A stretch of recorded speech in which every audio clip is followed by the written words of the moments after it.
In the name of the Father, and of the Son, and of the Holy Spirit.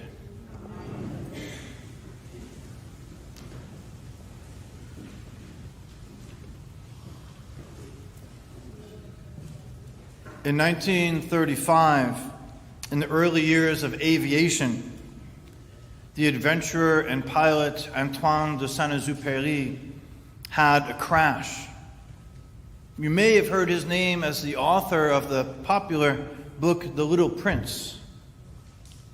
But he was actually an adventurer as well as a writer, and routinely flew mail from North Africa to Paris.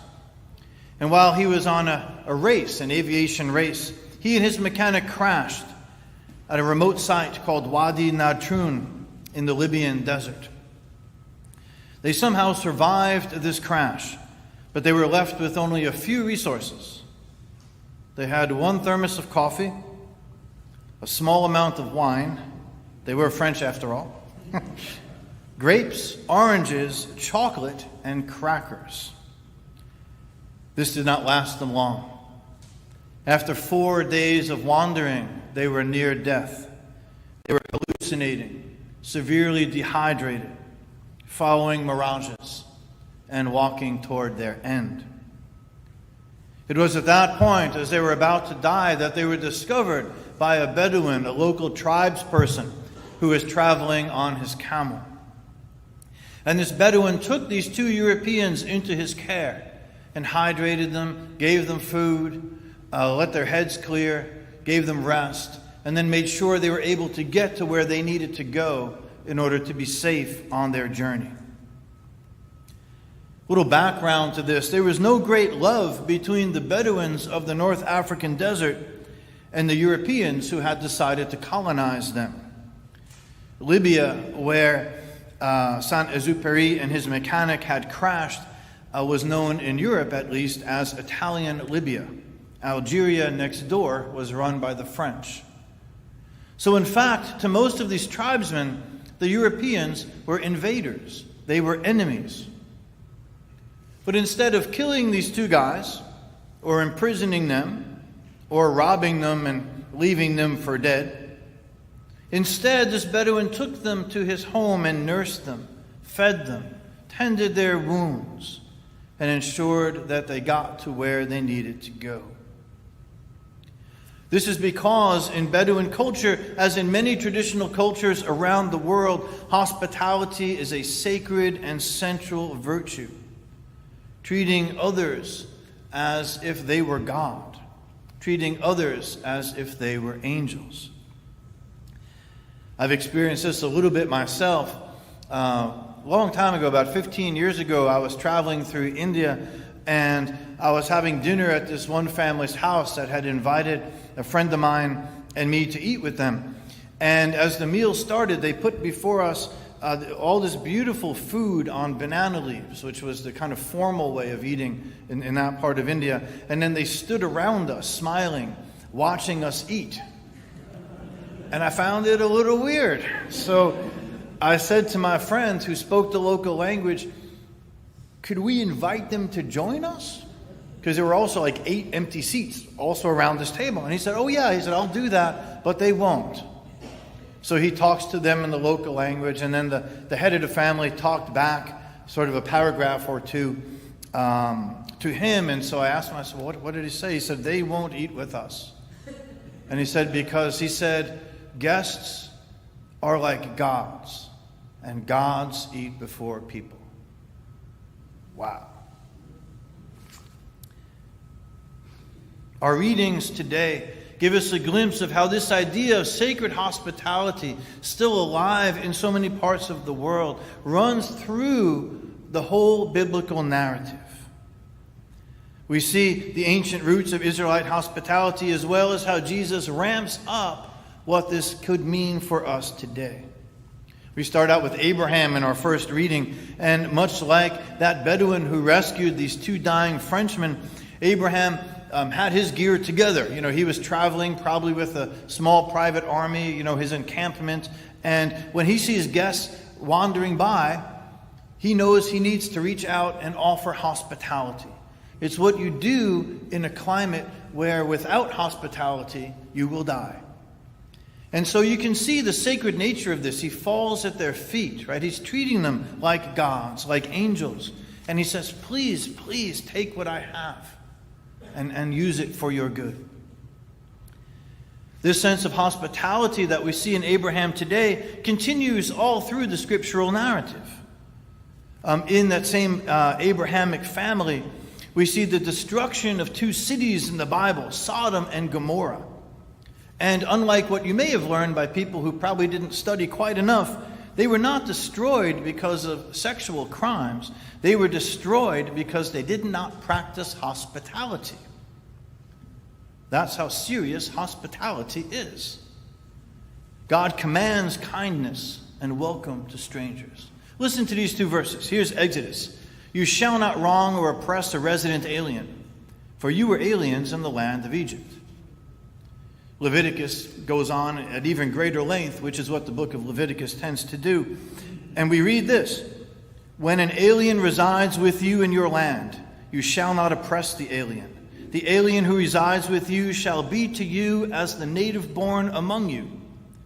You shall love the alien as yourself, for you were aliens in the land of Egypt. We could probably pause right there. But we can continue through the scriptural line and see stories of hospitality. How Zarephath, the widow, provides for Elijah in a time of famine. Parables in the Gospels about hospitality. And finally, we come today to the story of Mary and Martha providing for Jesus in their home. Now, clearly, Jesus is no stranger to Martha.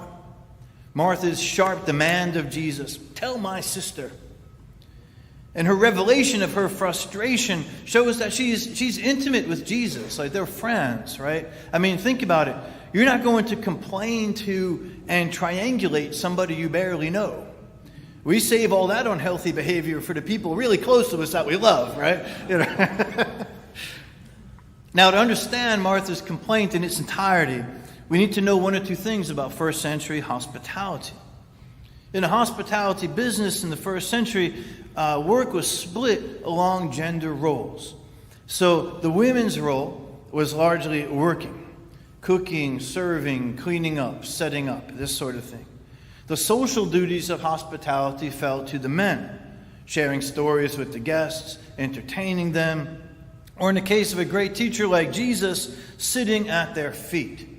Right? When we hear that Mary sits at the feet of Jesus, this is a sign to us that Mary is taking the role of a disciple. It's very clear language in the New Testament. So Martha's appeal has to be seen in terms of her culture. She's not only saying, "Hey, Jesus, it's not fair, I have to do all the dishes." She's also saying, Mary's playing the wrong role in the house. She's bringing shame to the community. She's stepping out of her gender role. Stop her, Jesus. Make her behave. Make her meet expectations. And let's pause here, because here you really have to wonder. You really have to wonder if all those folks who try to use Jesus as a poster child for traditional gender roles or Victorian family values ever actually read the gospel. Because right here, right in this conversation, Jesus says no. He affirms Mary, actually, as she steps out of her traditional gender role and takes the male role of a disciple and sits at the feet of Jesus. It's very clear. And Martha must have been going crazy, because none of this made sense to her.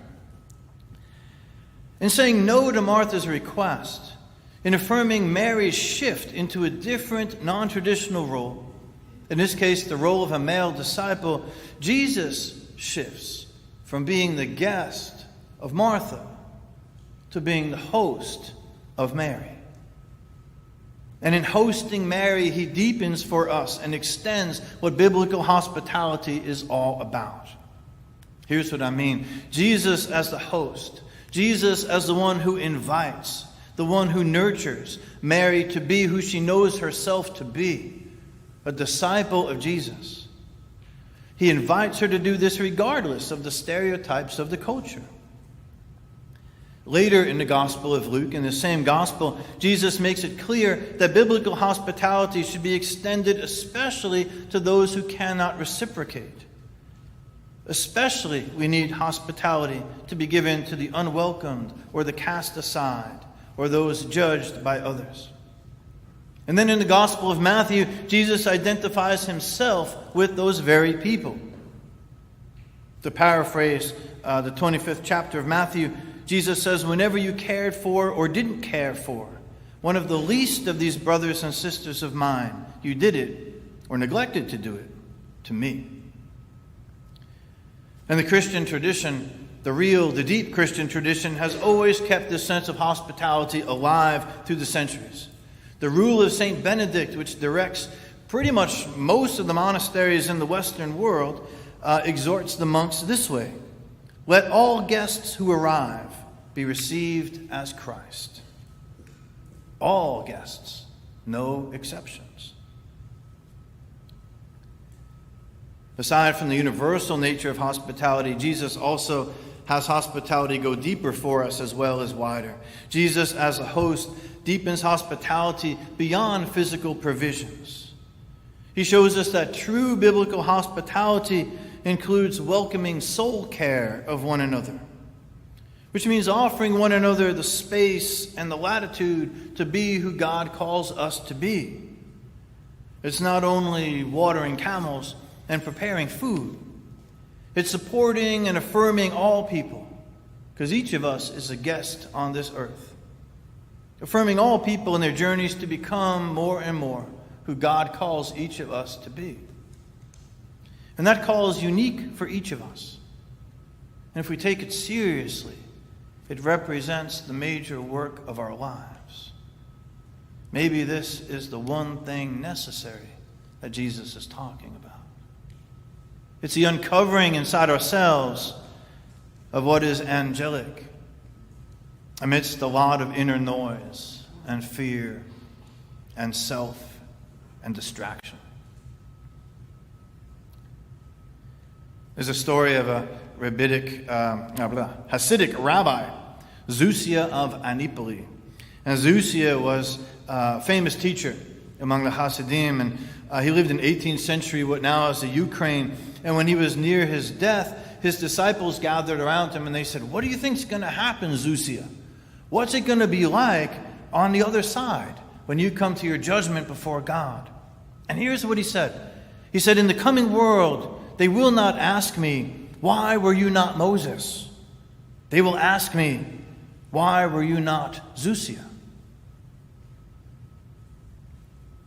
Do we in our lives allow Jesus to host our own best self? Do we allow him the time and space to invite us, to lead us, to nurture us into the full flowering of our personhood, beyond our roles, beyond our expectations, opening what is good and holy and even angelic within us? Do we take some time, in whatever form, to sit at Jesus' feet like Mary and let Jesus host us as he hosted her? And how do we serve as agents of this holy hospitality? Do we host as Martha hosted, or do we host as Jesus hosts? Do we keep people in boxes, limited by our expectations? Or do we invite those we interact with to be their best, most authentic, God-centered selves, even if that goes against what we're used to? From Abraham's tent to Martha's house, to Wadi Natrun in the desert of Libya, to thousands of Benedictine monasteries, to Temple Terrace today, this place, and those who might feel like misfits or less than among us. Let us keep this great tradition of biblical hospitality alive. May we answer the call we hear in the letter to the Hebrews. Do not neglect to show hospitality to strangers, for thereby some have entertained angels unawares. Amen.